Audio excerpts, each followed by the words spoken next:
আমার নাম রূপালী, বয়স 24 বছর। আমার বিয়ের মাত্র 4 মাসের মধ্যেই আমার স্বামী মারা যায়। আমার স্বামী মারা যাওয়ার 6 মাস পর আমার বাবা মা আমাকে নিতে আসেন, কিন্তু আমি তাদের সাথে যাইনি, কারণ আমি তাদের উপর বোঝা হতে চাইনি। আমাদের বাড়ির অবস্থা ভালো ছিল না, বাবা আমাকে অনেক কষ্টে বিয়ে দিয়েছিলেন। আমার শ্বশুর বাড়ি বেশ ধনী। আমার শাশুড়ির 2 ছেলে, 1 মেয়ে। আমার স্বামীর থেকে তার ভাই 2 বছরের ছোট। স্বামীর মৃত্যুর পর আমি চেয়েছিলাম আমার শাশুড়ি আমার দেওরের সাথে আমার বিয়ে দিয়ে দিক। তাই তার মন জয় করার জন্য বাড়ির সব কাজ করতাম এবং রাতে ঘুমানোর আগে শাশুড়ির পা টিপে দিতাম। যতটা সম্ভব শাশুড়ির সেবা করতাম। তাকে কখনো আমার উপর বিরক্ত হবার সুযোগ দেইনি, কারণ আমি চাইতাম তিনি আর একবার আমাকে তার পুত্রবধূ বানিয়ে নিক। একটা ননদ ছিল যে বিবাহিত এবং সে খুব কম এ বাড়িতে আসত, কেননা আমার শাশুড়ি তার বিয়ে খুব ধনী পরিবারে দিয়েছিলেন, তাই সে বেশিরভাগই সময় তার শ্বশুর বাড়িতেই থাকত এবং সে সুখী জীবন কাটাচ্ছিল তার শ্বশুর বাড়িতে। কিন্তু যখনই আমার ননদ আসত, আমি তার খুব যত্ন করতাম, তার পছন্দের সব খাবার রান্না করতাম এবং তার বাচ্চাদেরও খুব আদর করতাম। এতে আমার শাশুড়ি খুব খুশি হতেন।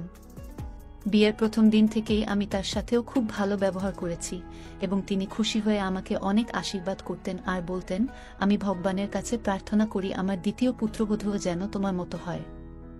আর আমাকে বলতেন যে তুমি আমার কাছে আমার মেয়ের মতো, তুমি যেভাবে আমার সেবা করো, নিজের মেয়েও তার মায়ের এমন সেবা করতে পারে না।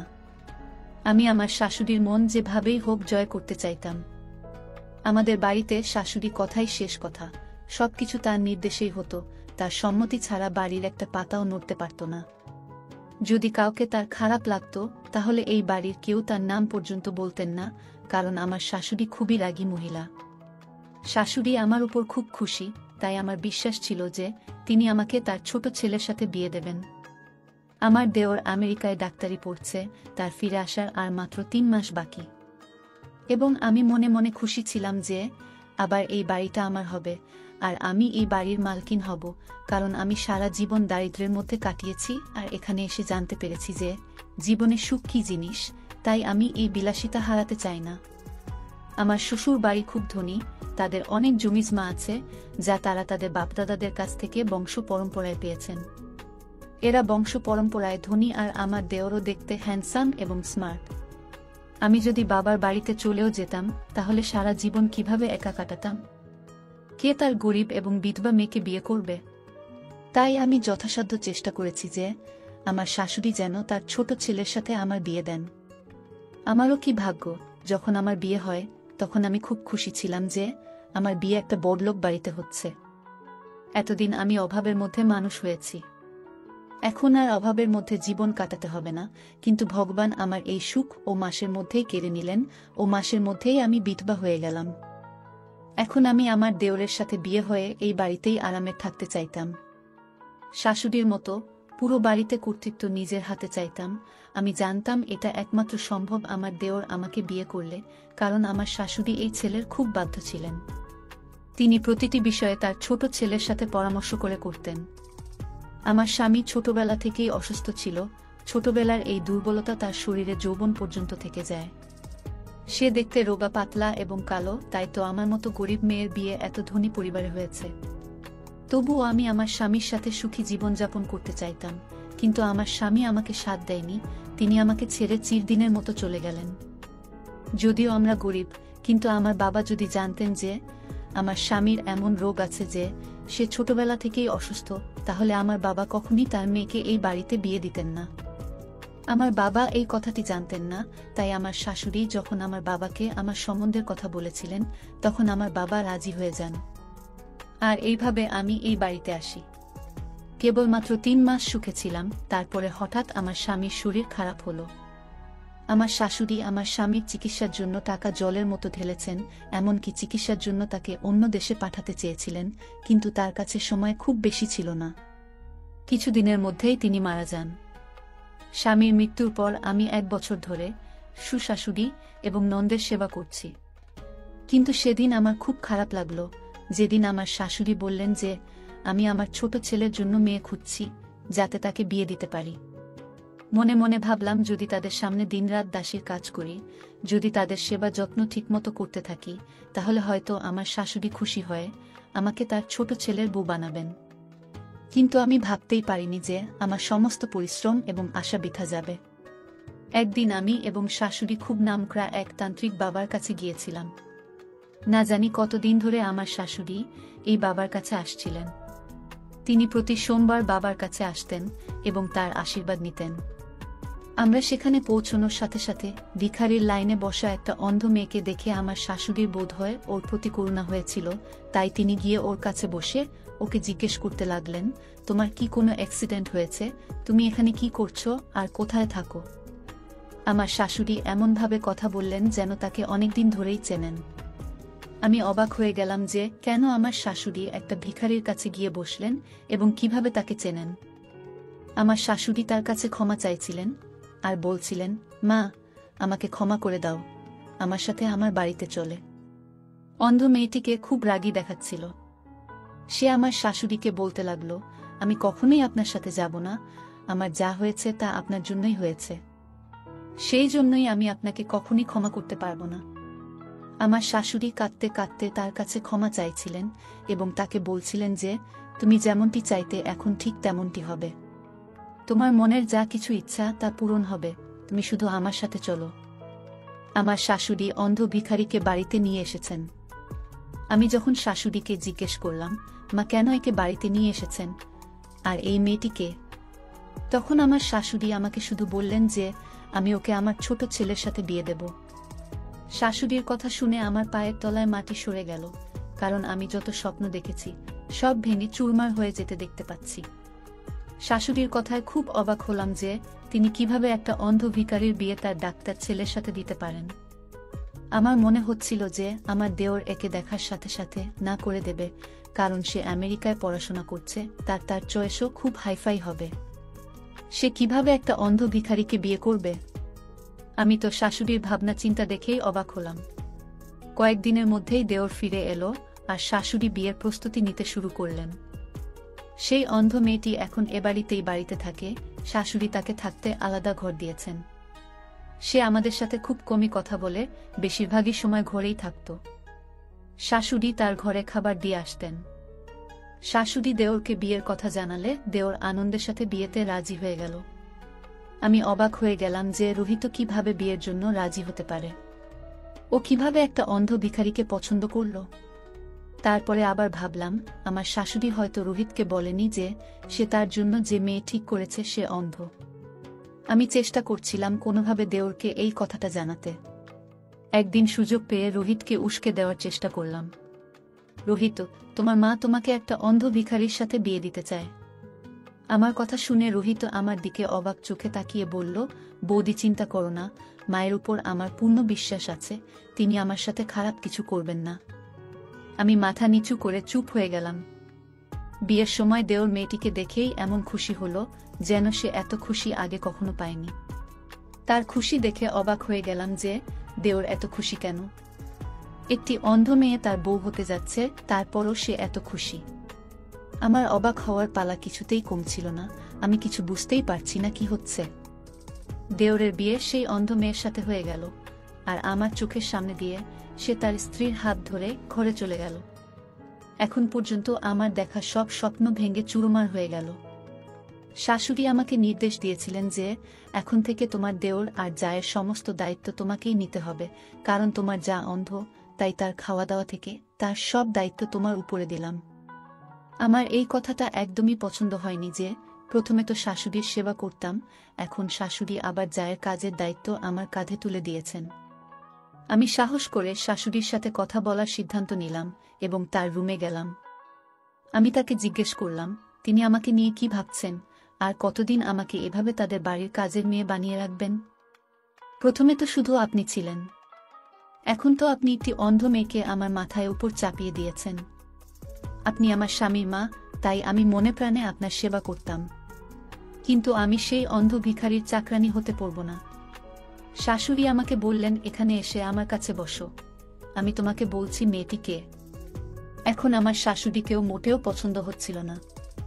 আমার মন চাইছে না তার কাছে যাই, মনে হচ্ছিল এই মুহূর্তে এই বাড়ি ছেড়ে কোথাও চলে যাই। কারণ আমার সমস্ত উদ্দেশ্য ব্যর্থ হয়েছে, এখন আর তাদের কথা শুনে আমার কি লাভ। কিন্তু বাধ্য হয়ে তার কাছে গিয়ে বসলাম। শাশুড়ি বলতে শুরু করলেন, সেই সময় রোহিত আমেরিকায় যায়নি, আর এই মেয়েটির নাম জ্যোতি আমাদের এলাকায় থাকত। রোহিত এবং জ্যোতি একে অপরকে ভালোবাসত। রোহিত আমাকে অনেকবার বলেছিল তার সম্বন্ধ নিয়ে জ্যোতিদের বাড়িতে যেতে, কিন্তু ওরা আমাদের চেয়ে গরিব, আর আমি রোহিতের বিয়ে খুব ধনী পরিবারে দিতে চাইতাম। রোহিত আমাকে অনেকবার বলেছে যে ভোলা বাসার কাছে টাকার কোনো মূল্য নেই, কিন্তু আমি বুঝতে পারিনি। আমি মেয়েটির বাড়িতে গিয়ে তাদের বলেছিলাম, তোমার মেয়েকে বলে আমার ছেলের থেকে দূরে থাকতে। আমি জানি তোমাদের নজর আমার ধন সম্পদের দিকে, সেই জন্য তোমরা তোমাদের মেয়েকে দিয়ে আমার ছেলেকে ফাঁদে ফেলেছ, কিন্তু তোমরা যা চাও তা মোটেও হবে না, আমি কিছুতেই এটা হতে দেব না। জ্যোতির্মা কাঁদতে কাঁদতে আমাকে বলছিল যে আমরা আমাদের মেয়েকে এরকম কিছুই বলিনি। আমরা গরিব, কিন্তু আমাদেরও মান সম্মান আছে। আপনি এখানে এসে এরকম নাটক করলে আমাদের মানসম্মান ধুলো মিশে যাবে। ভগবানের দোহাই, দয়া করে এখান থেকে চলে যান। সেই মহিলা আমাকে বলেছিলেন, আজকের পর আমি আমার মেয়েকে আপনার ছেলের সাথে মেলামেশা করতে দেব না, আপনি নিশ্চিত হয়ে বাড়ি যান। আমি যখন তাদের বাড়িতে গিয়ে তাদের কথা শোনাচ্ছিলাম, তখন বাইরে অনেক লোক জড়ো হয়। আশেপাশের সবাই এই তামাশার কথা জানতে পেরে যায়। গরিব মেয়েটির মা লজ্জায় কাঁদছিলেন। আমি বাড়িতে ফিরে আসার পর রোহিত আমার সাথে মোটেও কথা বলছিল না।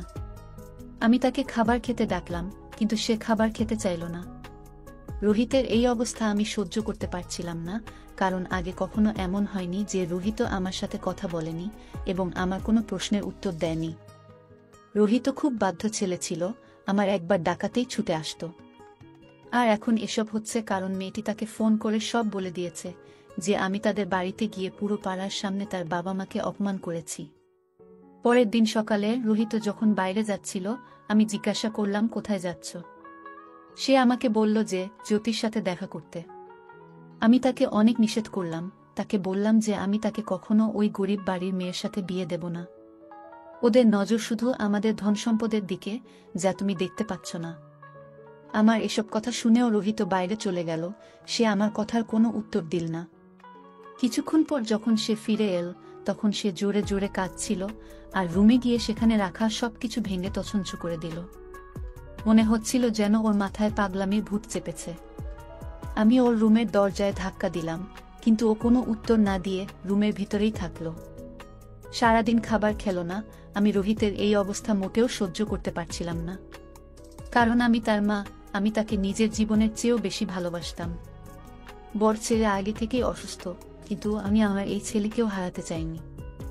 আমি মেয়েটিকে ফ্যামিলি শহর থেকে বের করে দিতে চাই, কারণ আমার মনে হচ্ছিল যে তারা যদি এখান থেকে চলে যায় তবে রোহিতের সাথে মেয়েটির যোগাযোগ থাকবে না, এরপরে ধীরে ধীরে তাকে ভুলে যাবে এবং সবকিছু ঠিক হয়ে যাবে। সেদিন রোহিত রুমে থেকে বের হয়নি।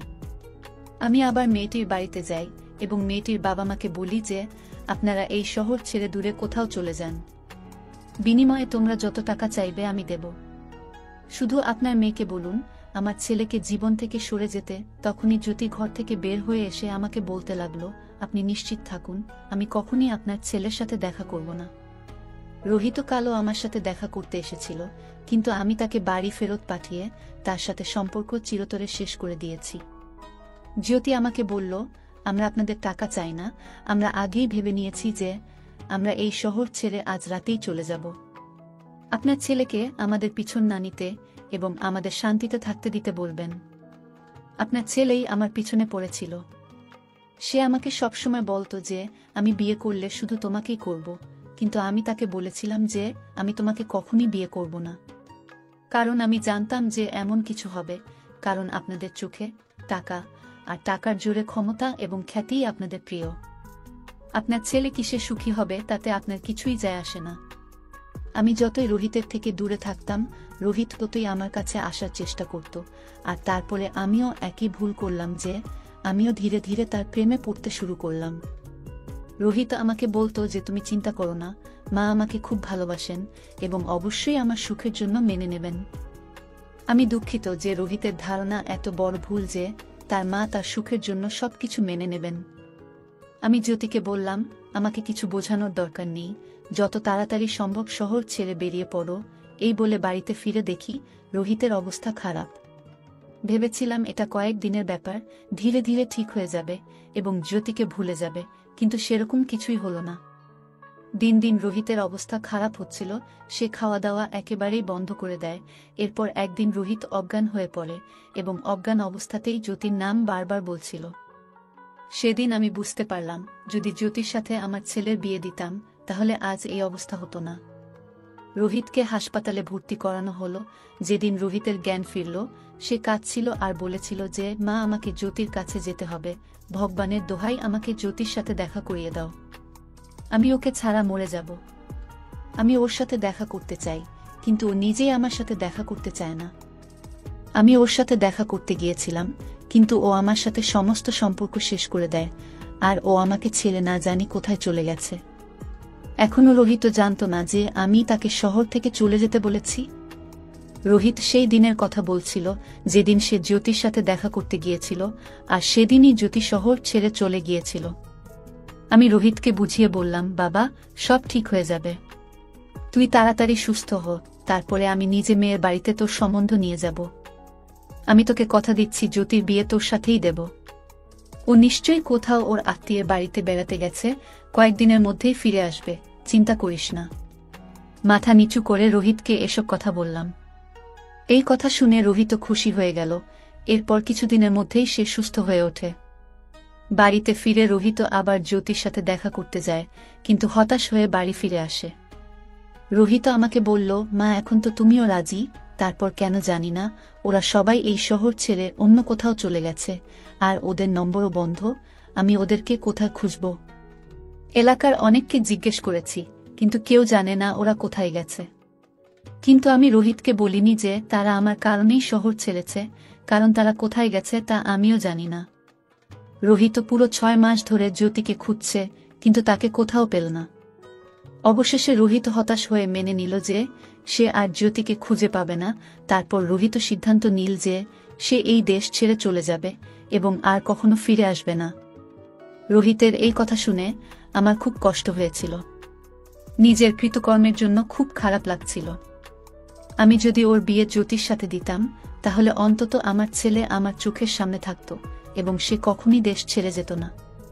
আমি রোহিতকে বোঝানোর অনেক চেষ্টা করেছি, আটকানোর অনেক চেষ্টা করেছি, কিন্তু সে আমার কোনো কথা শোনেনি। উল্টে আমাকে বলল যে আমি জ্যোতিকে ছাড়া এখানে থাকতে পারবো না। এখানে থাকলে আমার জ্যোতির কথা মনে পড়বে। এটা কোনোভাবেই সম্ভব না যে আমি এই শহরে থাকব, আর যাওয়া আসার পথে জ্যোতির বাড়ির দিকে তাকালে তার স্মৃতি আমাকে কষ্ট দেবে না। এখানে আমার বেঁচে থাকাই কষ্টকর। এই কথা বলেই রোহিত খুব কাঁদছিল। আর আমি যা করেছি তার জন্য আমি আফসোস করছিলাম যে আমার এক গুয়েমির কারণে আমি আমার ছেলের সুখ কেড়ে নিয়েছি। আমি যদি জ্যোতির সাথে তার বিয়ে দিতাম, তাহলে সে আজ কত সুখী হতো। ছেলের এই অবস্থার জন্য শুধুমাত্র আমি নিজেই দায়ী, আমার কারণেই আজ ওর চোখে জল। এরপর রোহিত আমেরিকায় চলে যায়, কিন্তু আমি জ্যোতিকে খুঁজতে থাকি। আমি জ্যোতির সমস্ত আত্মীয়দের বলেছিলাম যে জ্যোতির সম্পর্কে কিছু জানতে পারলে আমাকে অবশ্যই জানাবেন, কিন্তু আশ্চর্যের বিষয় হল কেউ তাদের সম্পর্কে কিছুই জানে না। তারা গেল কোথায়? তারপরে প্রতি সোমবার আমি তান্ত্রিক বাবার কাছে যেতাম, যাতে কোনো না কোনোভাবে জ্যোতির খোঁজ পেতে পারি।